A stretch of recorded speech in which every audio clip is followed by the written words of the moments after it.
សួស្តីបងប្អូនទាំងអស់គ្នាបាទថ្ងៃនេះយើងមកប្រាប់ពីរបៀបបង្កាត់ត្រីបាទធ្វើម៉េចបង្កាត់ត្រីឲ្យបានជោគជ័យតោះចូលទៅកាន់វីដេអូយើងទាំងអស់គ្នាមុននឹងចូលទៅកាន់វីដេអូយើងសូម Subscribe ចុចសញ្ញាកណ្ដឹងនិង Like Share ម្នាក់មួយផងតោះចូលទៅដល់វីដេអូយើងបាទឈ្មោះរបស់យើងនេះគឺពូជ Alien បាទតែត្រីនេះអាយុ3-4 ខែបាទនេះវាអត់តន់កាញទេព្រោះបងវាមិញខ្ញុំដាក់ឲ្យជុលទៅវារៀងសើហើយខ្ញុំក្លុកបាទឥឡូវយើងចាប់ត្រីហ្នឹងដាក់ទៅធុងទាំងអស់គ្នាបាទ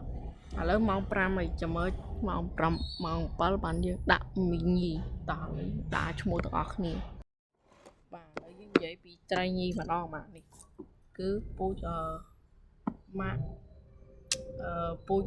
ត្រីវៀតណាមត្រីវៀតណាមបាទខ្ញុំចង់បង្កាត់ពីរហ្នឹងចូលគ្នាបាទ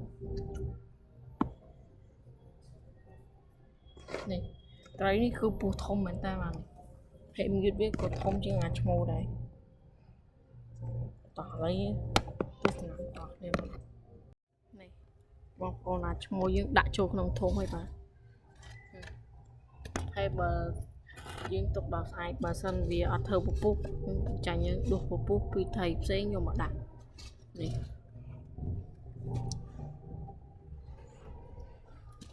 ហើយយើងយកត្រីញីមកយកមកធៀបវាគេហៅធៀបមេបាទ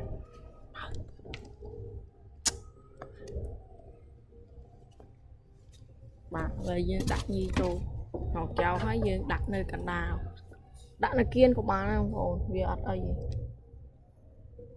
ជប់បងប្អូន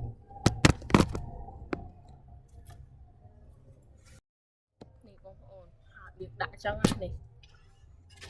ដាក់ឲ្យចំកណ្ដាលចឹងមកនេះ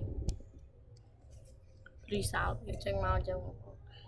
ហើយយើងទុកចោលវារយៈពេល1ថ្ងៃស្អែកមកខ្ទង់ម៉ោង10ឬ2:10ចាយើងបើសិនយើងចាក់មក2:10ឡើងទៅវាអត់កើតទេបងប្អូនវាឈ្មោះវាខាំខ្លាំងអញ្ចឹងចាំមកក្បែរ6ល្ងាចទៅ7ល្ងាចចាំមកដាក់លុះតាតឈ្មោលធ្វើពពុះបាទឥឡូវវីដេអូយើងចប់ប៉ុណ្ណឹងហើយចាំទៅមើលផាត2បាយបាយ